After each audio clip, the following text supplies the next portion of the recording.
Welcome to worship with Eliot Unitarian Chapel in St. Louis, Missouri, and everywhere. I am the Reverend Barbara Gaydon, and it gives me great pleasure to serve you as your lead minister and to lead you in worship this week. I will now light our chalice, which is the symbol of our Unitarian Universalist faith. I invite you to light a chalice or a candle along with me.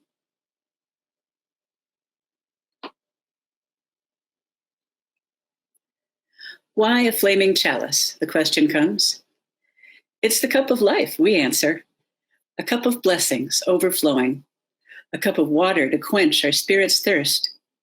A cup of wine for celebration. The flame of truth, the fire of purification. Oil for anointing, healing. Out of chaos, fear, and horror, thus was the symbol crafted a generation ago. So may it be for us in these days of uncertainty, sorrow, and rage. And may it be a light to warm our souls and guide us home. Come, let us worship.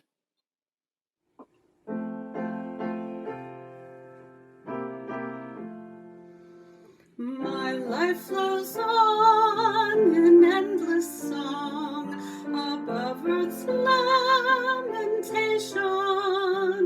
I hear the real, though far off hymn that hails a new creation. Through all the tumult and the strife, I hear the music ringing. It sounds an echo in my soul. How can I keep from singing? What though the tempest round me roars? I know the truth it liveth. What though the darkness round me close? Songs in the night it giveth. No storm can shake my inmost calm, while to that rock I'm clinging. Since love prevails in heaven and earth, how can I keep from singing? When tyrants tremble as they hear the bells of freedom ringing, when friends rejoice both far and near, how can I keep from singing? To prison cell and dungeon vile, our thoughts to them are winging. When friends by shame are undefiled, how can I keep from singing? Good morning and welcome to Time for All Ages. Today's story is If You Plant a Seed by Kadir Nelson. If you plant a tomato seed, carrot seed, and cabbage seed, in time, with love and care, tomato, carrot, and cabbage plants will grow.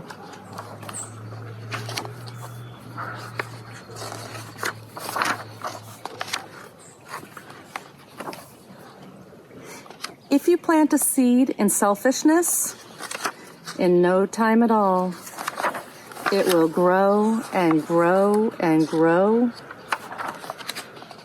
into a heap of trouble. But if you plant a seed of kindness, in no time at all, the fruits of kindness will grow and grow and grow.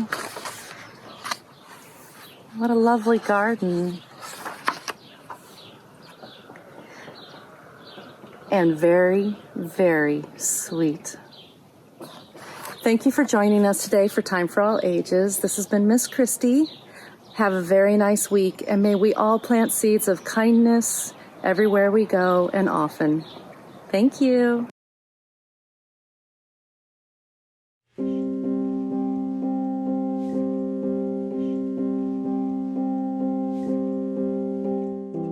Praise be the nurses and doctors, every medical staff bent over flesh to offer care, for lives saved and lives lost, for showing up either way. Praise for the farmers tilling soil, planting seeds so food can grow, an act of hope if ever there was. Praise be the janitors and garbage collectors, the grocery store clerks and the truck drivers barreling through long, quiet nights. Give thanks for bus drivers, delivery persons, postal workers, and all those keeping an eye on water, gas, and electricity. Blessings on our leaders making hard choices for the common good, offering words of assurance. Celebrate the scientists working away to understand the thing that plagues us, to find an antidote, and all the medicine makers. Praise be the journalists keeping us informed. Praise be the teachers finding new ways to educate children from afar, and blessings on parents holding it together for them. Blessed are the elderly and those with weakened immune systems, all those who worry for their health. Praise for those who stay at home to protect them. Blessed are the domestic violence victims on lockdown with abusers, the homeless and refugees. Praise for the artists and poets, the singers and storytellers, all those who nourish with words and sound and color.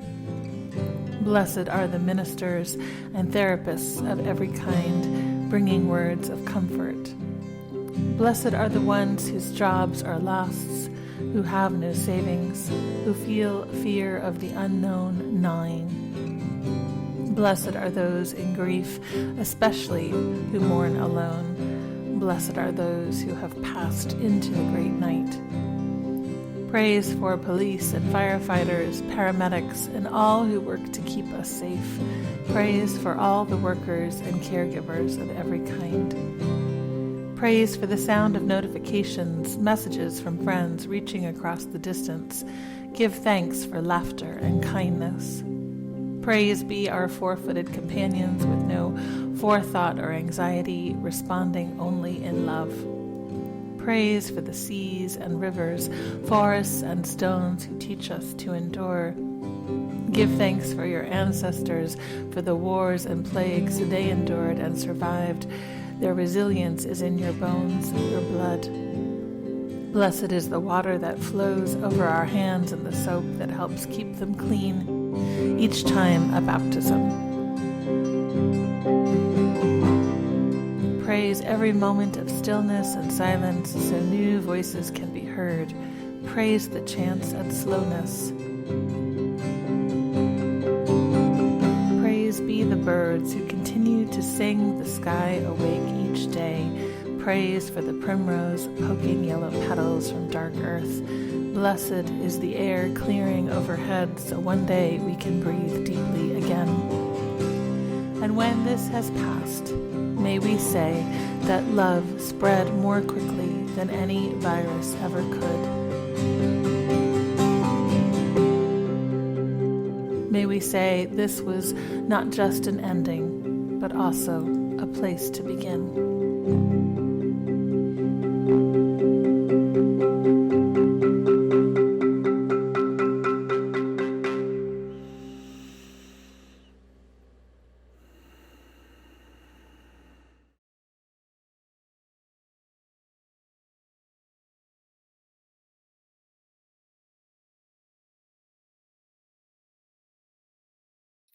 We have two readings this week.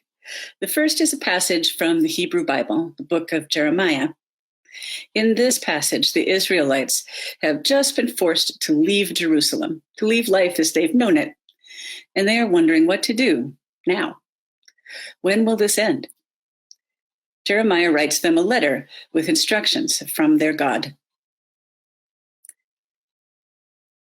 He says, "Build houses and settle down. Plant gardens and eat what they produce. Marry and have children. Find mates for your children so that they too may have children.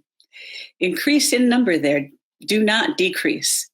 Also, seek the peace and prosperity of the city to which I have carried you into exile. Pray to the Lord for it, because if it prospers, you too will prosper." Our second reading is a scene from The Grapes of Wrath by John Steinbeck, set in the Dust Bowl of the 1930s. Tom Joad is talking to his mother just outside the tent camp that the Joad family has helped to build. They're hiding in a small space under some heavy brush. And Tom has been on the run. He took up with a man named Casey, whom he calls the preacher. He wants to leave again to take up Casey's work of organizing the farmers. They sat silent in the coal-black cave of vines. Ma said, "How am I going to know about you? They might hurt you. How am I going to know?" Tom laughed uneasily. "Well, maybe, like the preacher says, a fella ain't got a soul of his own, but only a piece of a big one. And then what, Tom? Then it don't matter. Then I'll be all around in the dark. I'll be everywhere, wherever you look, wherever there's fighting, wherever there's a fight so hungry people can eat, I'll be there. Wherever there's a cop beating up a guy, I'll be there. If the preacher knowed why, I'd be in the way that guys yell when they're mad, and I'll be in the way kids laugh when they're hungry and they know supper's ready. And when our folks eat the stuff they raise and live in the houses they build, why, I'll be there. You see?" Every week, we split our offering between Eliot Chapel and a local organization that helps to further our mission. In April, we will share our offerings with Welcome Neighbor St. Louis. Welcome Neighbor STL supports immigrants and refugees as they begin a new life in St. Louis. Services offering include family partnering to help read mail, schedule doctor's appointments, navigate insurance, and create a support system for those newly relocated to America. You can read more about Welcome Neighbor St. Louis in our weekly newsletter this week at Eliot, and you can donate by text or by going to the giving page on our website. Please give generously. The offering will now be received.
So what is this, about the 97th week of quarantine, would you say? We're starting to get a little frayed around the edges, which is putting it mildly. I am one of the lucky ones. I can work from home. I don't have to manage small children cooped up inside all day long and work. And both my husband and I are healthy. We haven't lost anyone that we know yet. And on any given day, we can be tired or humming along or anxious or angry or trying to get up off the couch. And sometimes all of these in one day. How are you finding equilibrium these days? This is a time that is demanding a lot from us, from all of us in different ways. It's costing all of us something, some of us everything. And one of the hardest things right now is not knowing when we will be able to come out of our homes, when this will be over. And I was asked by staff the other day, when are we coming back? When can we start planning things? And I have to keep saying, I don't know. We don't know. And the truth is that nobody knows, really. We're all taking these decisions month by month or day by day. In the Atlantic Monthly, a man named Devi Sridhar, a public health expert at the University of Edinburgh, said that he gets asked this question a lot. And he said, people naturally want to know when this will end. But he said, that is the wrong question. The right question, he said, is how do we continue? How do we live now? You could imagine the Israelites asking their leaders exactly that question when they were forced out of Jerusalem and exiled in Babylon. When is this going to be over? When do we get to go home? And it's interesting that Jeremiah does not try to tell them when it will end. He doesn't try to make any predictions. They might expect that from a prophet. Seems like predicting future events might be in your skill set. Instead, he says, plant gardens and grow food. Get married, have children, find mates for your children. Can you see how long this might end up being for them if they're being asked to think about the next generation? I think it's sound advice and difficult advice. We're being called upon for patience now, just superhuman amounts of patience. We're being asked to have stamina if we're going to keep under lockdown, if we're going to keep being able to try to flatten the curve. A wise friend of mine said that we are going to have to relax into not knowing somehow. So how do we do that? Well, one way I've thought about, and this week, was to think about our ancestors, to lean on the strength of our ancestors, call upon them. The people who have lived through hard times and survived. In fact, many stories in the Hebrew Bible were about how hard things were and how the Jews survived them. That's actually how David Brooks once summed up Passover, which was last week. He said, they tried to kill us. We survived. Let's eat. That's a lot of Jewish holidays and a lot of holidays from a lot of traditions, I think. My parents grew up in the 1920s and 1930s, and they were absolutely children of the Depression. It had an enormous impact on their lives. They didn't tell a lot of stories about it. They referred to it a lot, but they didn't give the details. And right now, I'm kind of missing that. There's a lot of questions that I would like to ask them. Most specifically, I want to know how they did it. But this was a stoic generation. Don't dwell on the past. Find something cheerful to say. Just around the corner, there's a rainbow in the sky. So let's have another cup of coffee and let's have another piece of pie. That was their song. But the depression was always a presence in our family life. It was always part of who we were as their children. It made money a little bit tense. long after my dad made a comfortable living as a tenured faculty member at our junior high school. My mother did things like mixing in carnation instant milk with the real stuff to stretch it out, make it last. If I burned a piece of toast, she would make me stand over the kitchen garbage and scrape off the burnt part into the garbage. And let me tell you, when she did this, I was offended.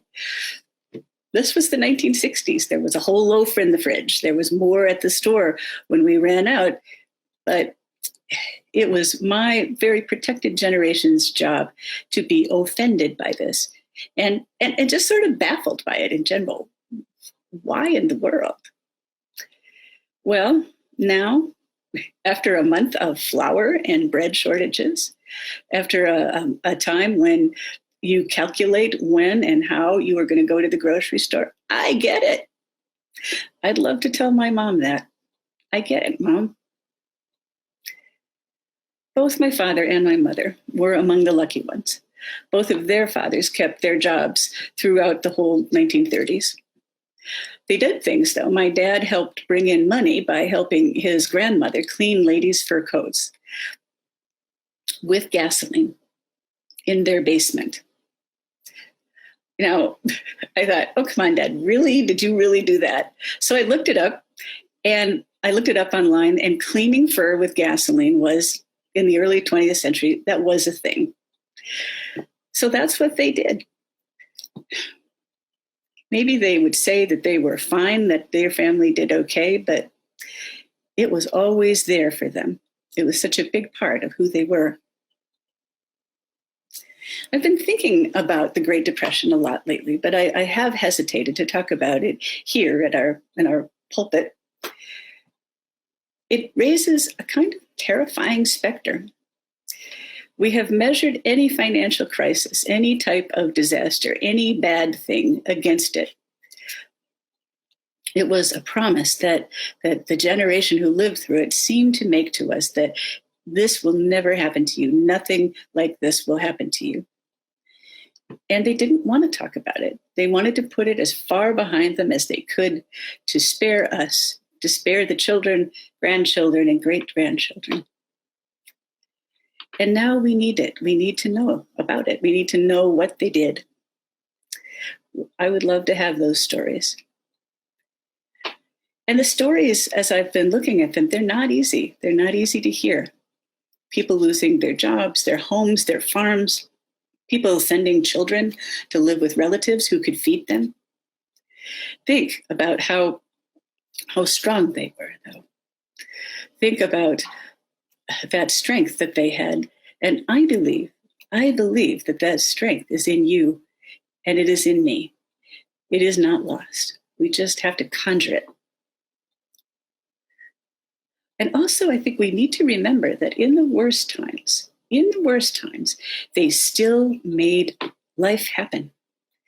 They found joy. They created beauty and art. They fell in love. They got married. They had children. They protested. Well, not my family, but they protested a lot. If you think about the bonus army, the World War I veterans marching on Washington, thousands of them.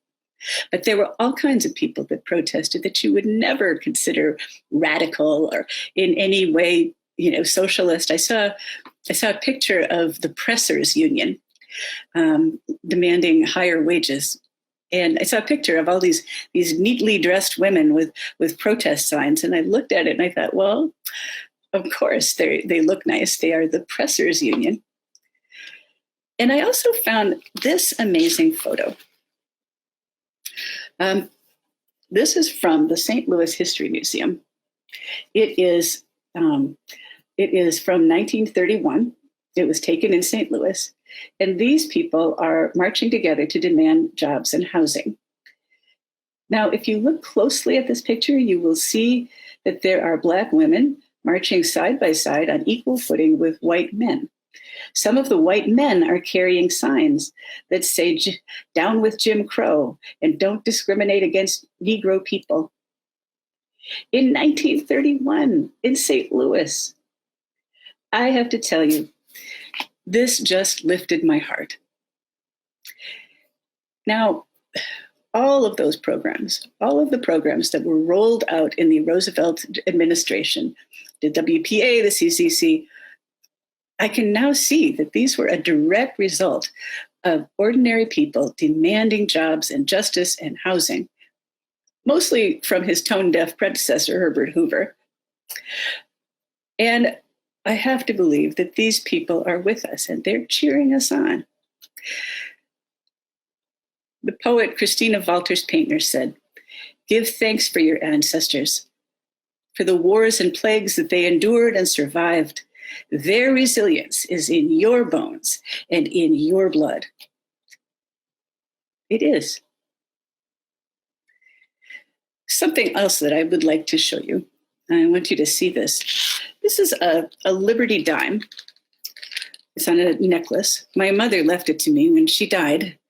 And by left it to me, I mean that I went into her dresser drawer and grabbed it before anybody else. I was 12. And it was from the year of her birth, 1921. After she died, I wore it to be close to her, to be seen and held by her even after she was gone. Now, unfortunately, as a seventh grader, I was not famous for taking excellent care of my things. And I wore the necklace to cross-country practice, and it dropped somewhere in the woods behind our high school. But years later, I found a kiosk that was selling cut-out dimes, and I just got another one. It was fine. And I wore it especially when I was having a difficult time. Years after that, I watched one of my nieces go through a really rough time. She and her husband dearly wanted children, and the IVF treatments were not going well. There was miscarriage following miscarriage, and my normally sunny, energetic niece was wearing down. So I bought another dime pendant. I wrapped it up and mailed it to her. And I said, "This necklace is like the one that your Grandma Bev used to wear. I have worn one, and I think you should have one too. Please know that you have generations of strong women all standing with you." And so they do. Generations of ancestors are standing behind us and with us now. Who do you think of? Who would you call upon now for help and strength in this difficult time? Do you have a photo or a talisman of them? It doesn't have to be a blood relative. If you do, I'd invite you to share a photograph with us, your community, on Facebook, or you could email it to me. Let's help each other. You know, we've been doing this quarantine thing, for a little over a month. There have been more than 30,000 American deaths and 22 million Americans who have filed for unemployment. Our ancestors knew times like this. They said, "They tried to kill us. We survived. Let's eat."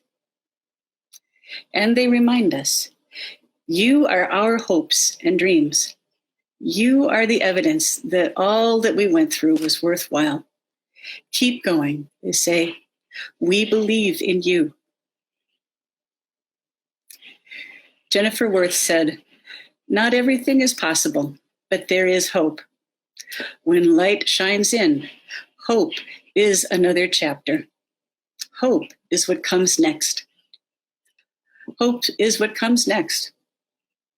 We were what came next for our ancestors, and there will be more after us, I promise you. So let us go forth, arm in arm, with them and with each other. Go in peace. And now may the love which overcomes all differences, which heals all wounds, which puts to flight all fears, which reconciles all who are separated, be in us and among us, now and always. Amen. And go in peace.